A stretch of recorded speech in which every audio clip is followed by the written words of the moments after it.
മഴ തോരും മുൻപേ പുത്തൻ സ്റ്റോറിയിലേക്ക് ഏവർക്കും സ്വാഗതം. ഈ സ്റ്റോറി ഇഷ്ടപ്പെടുവാണെങ്കിൽ സബ്സ്ക്രൈബ് ചെയ്യണേ, അതുപോലെ ലൈക്ക് ചെയ്യാനും ഹൈപ്പ് ചെയ്യാനും മറക്കല്ലേ. അങ്ങനെ കടപ്പാട്ടൂർ നിന്ന വേലക്കാരി 4 ദിവസത്തെ ലീവിന് പോയിട്ട് പിന്നെ തിരിച്ചു വന്നില്ല. അപ്പം വൈജ തന്നെയാണ് എല്ലാം ചെയ്യുന്നത്. അപ്പം വൈജയ്ക്ക് ദേഷ്യം വരുന്നുണ്ട്. ഒറ്റയ്ക്ക് കിടന്ന് ഈ അടുക്കളയിൽ കിടന്ന് ഉള്ള പണിയെല്ലാം ചെയ്യണം, എല്ലാവരും ആഹാരം കഴിക്കാൻ നേരത്ത് വന്നിങ്ങനെ നിൽക്കും എന്നൊക്കെ പറഞ്ഞിട്ട് ഭയങ്കര ചൂടായിട്ട് ഹാളിലേക്ക് വരികയാണ്.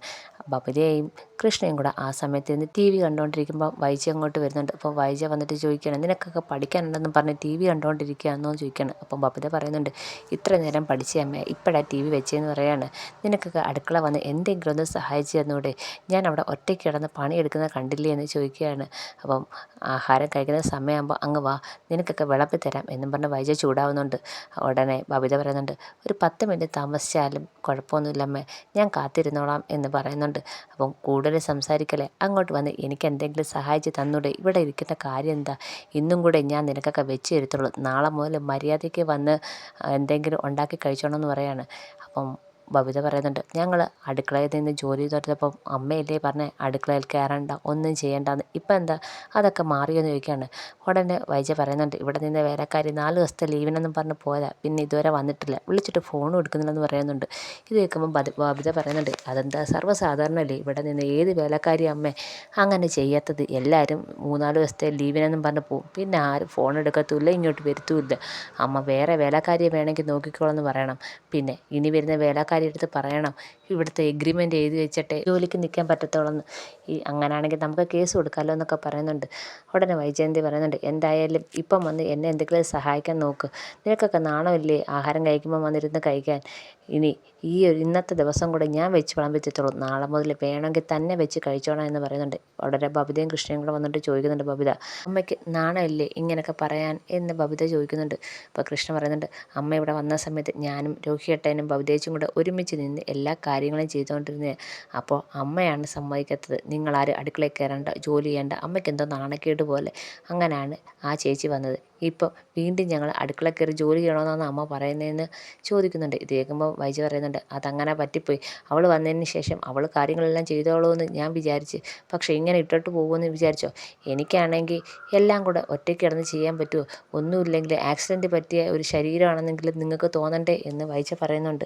ഉടനെ ബബിത പറയുന്നുണ്ട്, അമ്മ ഇങ്ങനൊന്നും അല്ലല്ലോ ഞങ്ങളോട് സംസാരിച്ച്, ഇനി അടുക്കളയിൽ കയറേണ്ട, കാര്യങ്ങളെല്ലാം ആ ചേച്ചി നോക്കിക്കോളും, നിങ്ങൾ അവിടെ ഇരുന്നാൽ മതി, ആഹാരം കഴിക്കാൻ സമയമാകുമ്പോൾ വന്നാൽ മതി എന്നൊക്കെ പറഞ്ഞിട്ട് ഇപ്പം എന്താ മാറ്റി പറയുന്നത്, അമ്മയ്ക്കൊരു ചെറിയ നാണം പോലും ഇല്ലാതെ അമ്മ ഇത്രയും മാറ്റി പറയുന്നത് എന്താ എന്ന് ചോദിക്കുന്നുണ്ട്. അപ്പോൾ വൈജ പറയുന്നുണ്ട്, കൂടുതൽ സംസാരിക്കാതെ മര്യാദയ്ക്ക് ആരെങ്കിലും കിച്ചണിലേക്ക് വന്ന് സഹായിക്കാൻ പറഞ്ഞുകൊണ്ട് വൈജ അങ്ങ് പോവുകയാണ്. അപ്പം കൃഷ്ണ പറയുന്നുണ്ട്, ചേച്ചി അമ്മ അടുത്ത് നിന്ന് എന്തെങ്കിലും സഹായിച്ചു കൊടുക്കുക, ഒറ്റയ്ക്ക് കിടന്നെല്ലാം ജോലിയും കൂടെ ചെയ്യുന്നതിൻ്റെ ദേഷ്യം എന്ന് പറയുകയാണ്. അപ്പം ബബിത പറയുകയാണ്, ഞാൻ എനിക്ക് പോയിട്ട് വരാം എന്നും പറഞ്ഞിട്ട് ബബിത കിച്ചണിലേക്ക് പോവുകയാണ്. അവിടെ ചെന്ന് ഓരോന്ന് ചെയ്തുകൊണ്ടിരിക്കുമ്പോൾ ബബിത വൈജ അടുത്ത് പറയുന്നുണ്ട്, അന്നേരം അച്ഛൻ പറഞ്ഞായിരുന്നു ആ ചേച്ചി ഇവിടെ കൊണ്ടുവരേണ്ട, ഇവിടെ ഒരു സെർവൻറ്റിൻ്റെ ആവശ്യമില്ലെന്ന്, അമ്മ കേൾക്കാതിരുന്നില്ലേ എന്ന് ചോദിക്കുന്നുണ്ട്. ഉടനെ വൈജ പറയുന്നുണ്ട്, എനിക്കിഷ്ടമില്ലാത്തവർ പറയുന്നതൊന്നും കേൾക്കാനും അവർ പറയുന്നതൊന്നും അനുസരിക്കേണ്ട ആവശ്യം എനിക്കില്ല എന്ന് പറയുകയാണ്.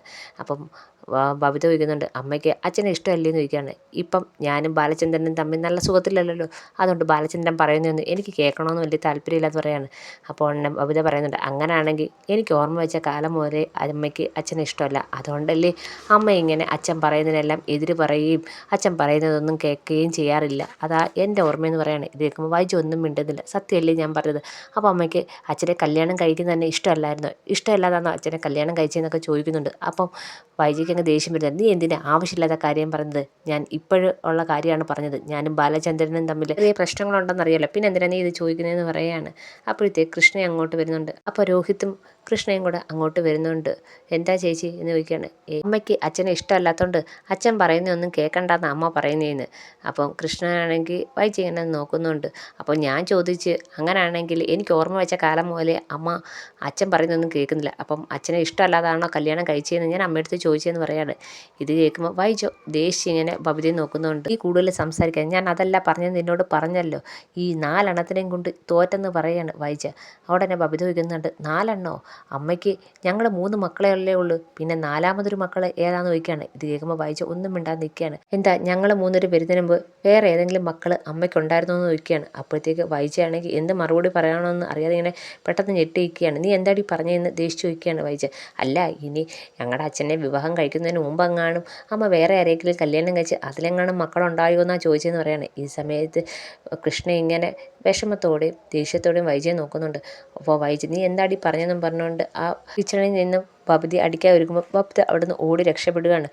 വൈജ പുറകെ പോകുന്നുണ്ട്. അപ്പോൾ ഇതൊക്കെ കണ്ട് കൃഷ്ണ ഒന്നും മിണ്ടാതെ അവിടെ നിൽക്കുകയാണ്. കൂടെ രോഹിത്തും ഉണ്ട്. മുടന്തേ കാലും വെച്ചുകൊണ്ട് വൈജ പുറകെ ചെല്ലുകയാണ്. അതിനുശേഷം വൈജ അവിടെ നിന്ന് ഇങ്ങനെ ആലോചിക്കുന്നുണ്ട് ബബിത പറഞ്ഞ കാര്യം. അമ്മയ്ക്ക് ഞങ്ങൾ 3 പേരല്ലാതെ വേറെ മക്കളുണ്ടായിരുന്നോ, വിവാഹത്തിന് മുമ്പ് വേറെ ആരെങ്കിലും കല്യാണം കഴിച്ചായിരുന്നോ എന്നൊക്കെ ചോദിച്ചത് വൈജയുടെ മനസ്സിൽ കൊണ്ടിരിക്കുകയാണ്. അതിങ്ങനെ വിഷമത്തോടെ ആലോചിക്കുകയാണ്. ഇതൊക്കെ കണ്ട് കൃഷ്ണയ്ക്ക് നല്ല സങ്കടം വരുന്നുണ്ട്. ഈ സമയത്ത് അങ്ങ് കുളത്തൂപ്പുഴയിലാണെങ്കിൽ സിറ്റ് ഔട്ടിൽ ഇങ്ങനെ വിഷമത്തോടെ അലീന ഇരിക്കുകയാണ്. അങ്ങോട്ടേക്ക് സ്റ്റാൻലി വരുന്നുണ്ട്. അപ്പം സ്റ്റാൻലി വന്നിട്ട് ചോദിക്കുന്നുണ്ട്, അലീന നീ ഇന്ന് ഉപവാസമാണോ എന്ന് ചോദിക്കുകയാണ്. അതെ, ഞാൻ ഇന്ന് ഉപവാസമാണ്. എന്താ എന്നെ തോൽപ്പിക്കാൻ വേണ്ടിയാണോ നീ ഇങ്ങനെയൊക്കെ ചെയ്യുന്നതെന്ന് ചോദിക്കുകയാണ്. എനിക്ക് ആരെയും തോൽപ്പിക്കണമെന്ന് ഒരാഗ്രഹവും ഇല്ല. പിന്നെ നീ എന്തിനാ ഈ ഉപവാസം എടുക്കുന്നത്? എന്നെ തോൽപ്പിക്കാൻ തന്നെയല്ലേ. ഇപ്പം നിൻ്റെ കൂടെ അപ്പച്ചനും ഉണ്ടെന്ന് എനിക്കറിയാം. ഈ ആരെയും തോൽപ്പിക്കണമെന്നൊന്നും വെച്ചെന്നല്ല ഞാൻ ഇങ്ങനെ ചെയ്തതെന്ന് പറയുകയാണ്. പിന്നെ നീ ഇവിടെ നിന്ന് എന്താ ആലോചിക്കുന്നതെന്ന് ചോദിക്കുകയാണ്. അത് ഞാൻ എൻ്റെ അച്ഛനെക്കുറിച്ച് ആലോചിച്ച. അച്ഛനെക്കുറിച്ചോ? ബാലചന്ദ്രനെക്കുറിച്ചാണോ ആലോചിച്ചതെന്ന് ചോദിക്കുകയാണ്. അതെ, എൻ്റെ അച്ഛനെക്കുറിച്ചാണ് ഞാൻ ആലോചിച്ചത്. ഞാൻ ആ വീട്ടിൽ ചെന്നപ്പോൾ എനിക്ക് ആരുടെയും സപ്പോർട്ടോ ഇല്ലായിരുന്നു. എനിക്ക് ആകപ്പാടെ ഉള്ളത് ആ മനുഷ്യൻ മാത്രമേ ഉള്ളായിരുന്നു. സ്നേഹം കൊണ്ട് എന്നെ കീഴ്പ്പെടുത്തി എനിക്ക് ആ മനുഷ്യൻ അച്ഛനും ആ മനുഷ്യന് ഞാൻ മകളുമായിരുന്നു എന്ന് ഭയങ്കര സങ്കടത്തോടെ അലീന പറയുന്നുണ്ട്. എന്നോട് മകളെ എന്ന് വിളിച്ചോളാൻ പറഞ്ഞ ആ ദിവസം, ആ നിമിഷം എനിക്ക് ഈ ലോകത്തിൽ ഏറ്റവും കൂടുതൽ സന്തോഷമുണ്ടായ ദിവസമാണ്. ഞാൻ ആദ്യമായിട്ട് അച്ഛാന്ന് വിളിച്ചത് ആ മനുഷ്യനെയാണെന്ന് പറയാണ്. ഒരു മകൾക്ക് കൊടുക്കേണ്ട എല്ലാ വാത്സല്യവും സ്നേഹവും തന്നാണ് ആ വലിയ മനുഷ്യൻ എൻ്റെ അച്ഛനായത്. ആ അച്ഛൻ്റെ മകളായാലെന്ന് ഒരുപാട് ആഗ്രഹിച്ചു പോയിട്ടുണ്ടെന്ന് പറയാണ്. അത്രയും സന്തോഷം നിറഞ്ഞ ദിവസമായിരുന്നു എനിക്ക് ആ അച്ഛൻ്റെ കൂടെ എന്ന് പറയാണ്. അപ്പം ഇത് കേൾക്കുമ്പോൾ സ്റ്റാൻലി ഒരു വിഷമത്തോടെ നിൽക്കുന്നുണ്ട്.